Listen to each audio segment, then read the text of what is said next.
Hello, my friends. Today I would talk to you about some things you need if you want to consider living on the road.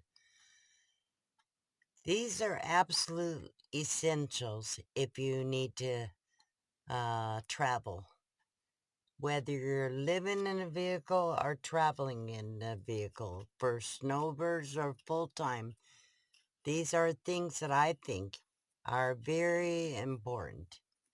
The very first thing I think you need is a really reliable vehicle. Make sure your car has been maintained with regular oil changes and checkups. The fluid levels are checked regularly. You need really good tires on your vehicle. So that you're less likely to have a breakdown. So the second thing is a medical plan. You need to know what your medical plan is, where it's covered, where you have coverage. If you're traveling, do you have coverage in other states or other counties that you're traveling in?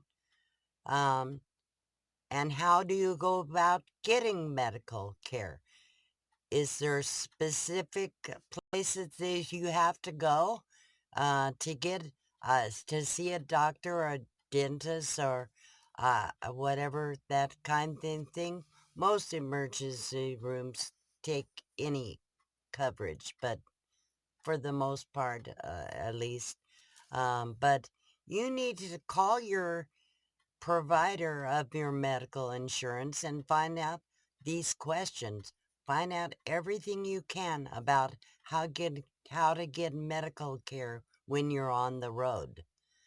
I have a Medicare Advantage plan, and it's pretty good. I because I'm such low income, I have Medicare, and then I have by the state will cover other essential medical needs.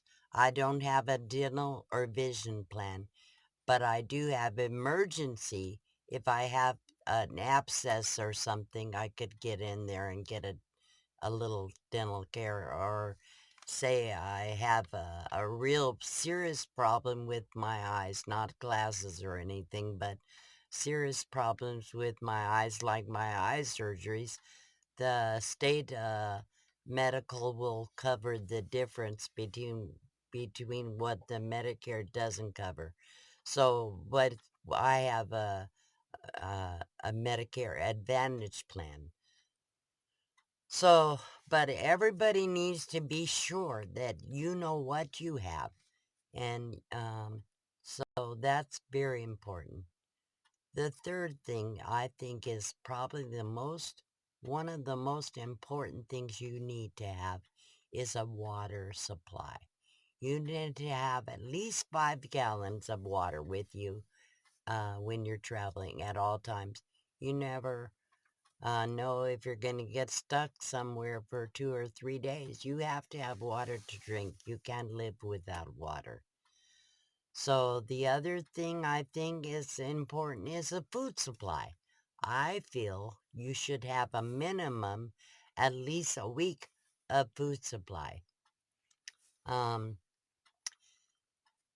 it can be dry foods, it can be packaged foods, whatever you feel you want, but nutritious and at least the basic food uh, foods for protein and vitamins and what have you.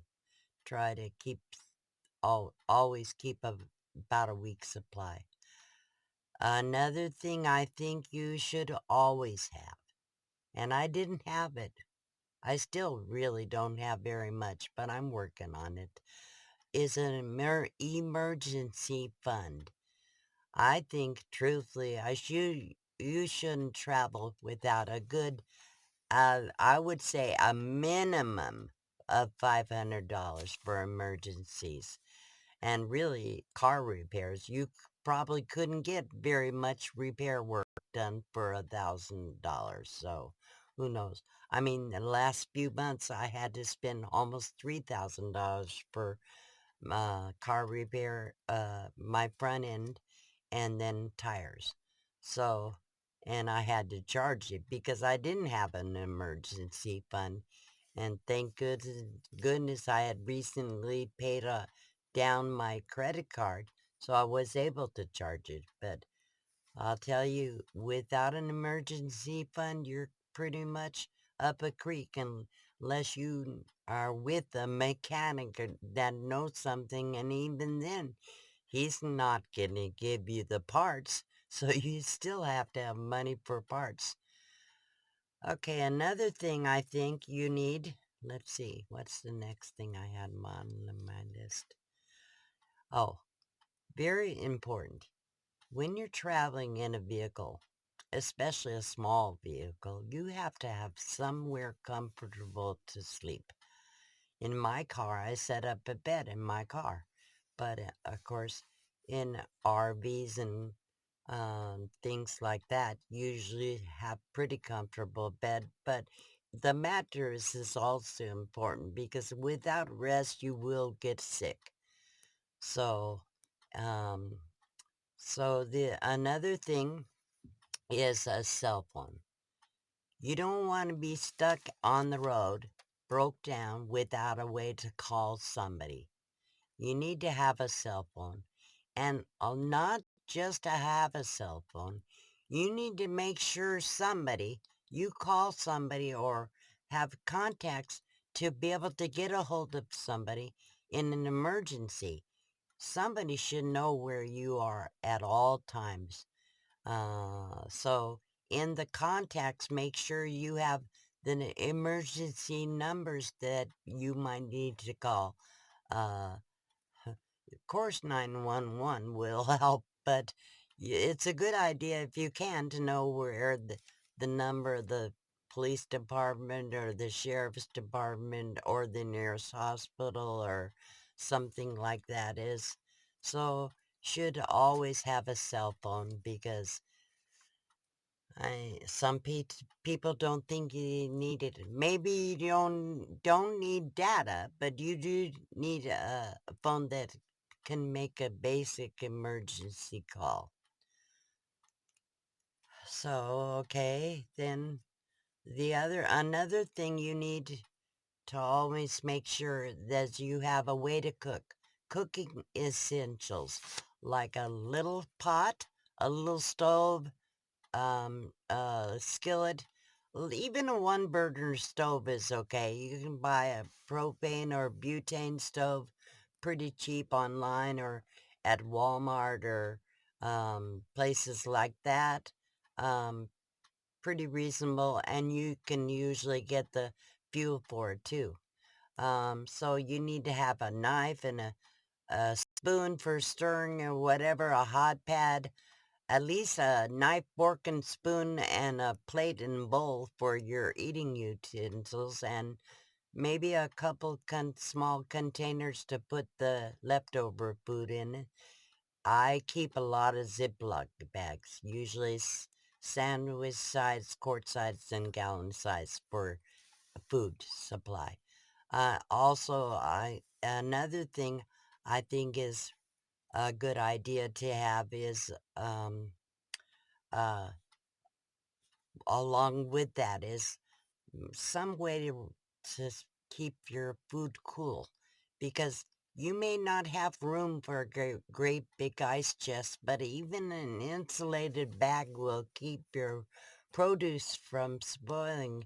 I've had some produce in a little insulated bag with a zipper, um, and it's lasted a week or two. And you can keep meat in there for a day or so.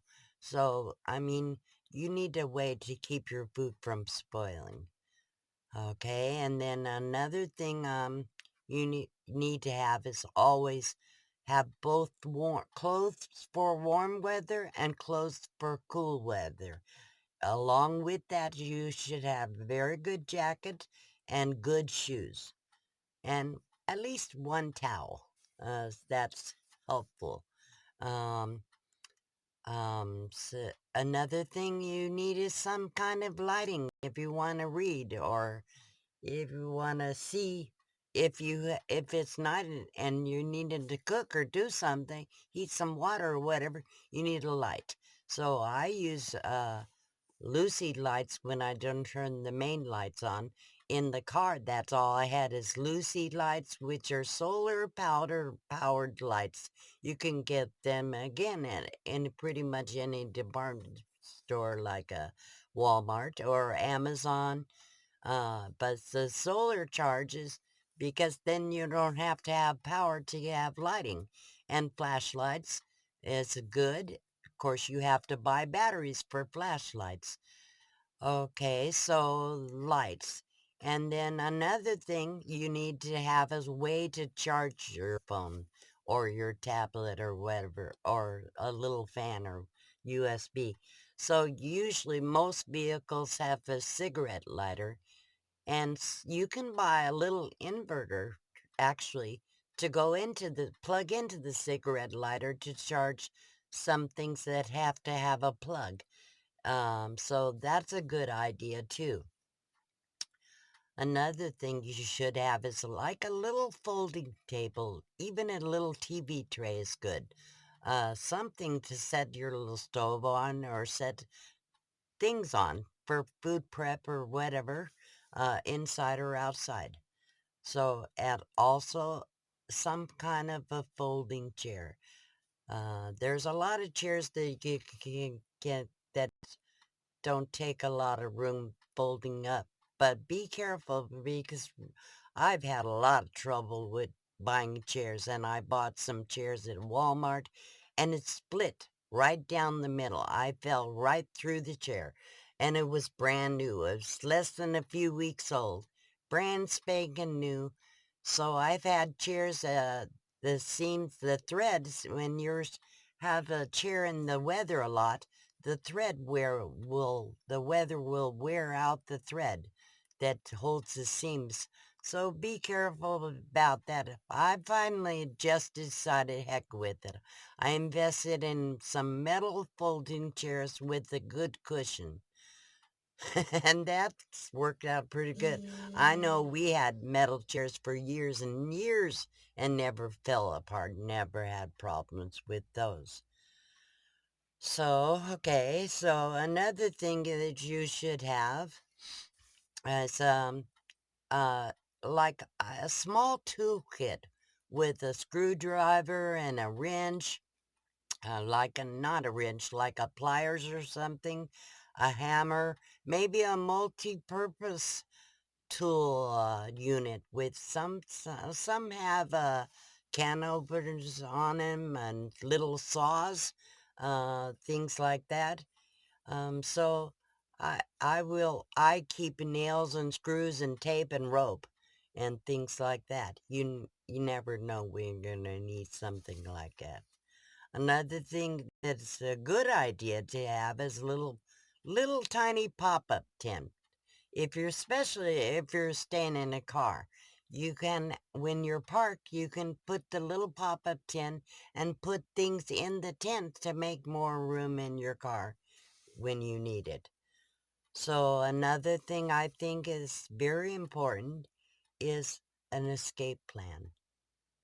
You need to know, depending on where you're at, how you're going to get out. If some kind of emergency comes up, you need to plan in advance what you're going to do and how you're going to get out that situation. Because, eh, you have to be able to figure out how fast you can get in the front of the truck or car, where your keys are at all times, um, how have your phone close by so that you can call somebody right away. Need to know the direction you need to go, and where's the nearest public road. So I've gotten lost on BLM land. I couldn't find my way to the main road. So you need to be sure how you're going to get out. Okay. And Another thing you should have is some kind of protection. I'm not saying guns. I don't know whether people, some do have some and some don't. But I mean, one thing I carry is wasp spray. It shoots about 20 feet. It'll stop anybody in their tracks. And I also carry like a heavy steel bar. And if somebody managed to get their hand in my truck or open the door somehow or try to get their head through a window or whatever, I can take that bar and smash some head or smash some fingers. So be prepared. Just know what you're going to do for your own safety, and you know what would be best for you. I will say, if you carry a gun, just be prepared to use it and know how to use it. I don't necessarily recommend that. I wouldn't say I disagree with it, but what I am saying is if you're going to carry, be sure you know how to use it and that you will use it if you have to. Otherwise, somebody could get that gun out of your hand and use it on you. So, anyhow, think about what you're going to do for your protection. I hope some of these little hints and clues help you. I'll do more videos about how I do things and what I've used for my life living on the road uh, in the future. So I hope you enjoyed this. I thank all my subscribers for coming and seeing me. I appreciate you watching and commenting and hitting the thumbs up or like button. Uh, it really does help me if you watch the videos, the whole thing, because I'm not monetized, but in order to get monetized, I have to have watch hours. So the more time people watch my videos, the more chance I have of getting monetized. And not that anyone really wants to watch the commercials, but that's how they pay people to have the monetization. And anyhow, and you can always watch my playlist. I have a lot of videos and a lot of things that I shared about my life. So thank you again for liking, sharing, commenting, subscribing, and I really do enjoy the comments. I do pay attention to them. Please come back again. See you again later. Bye-bye.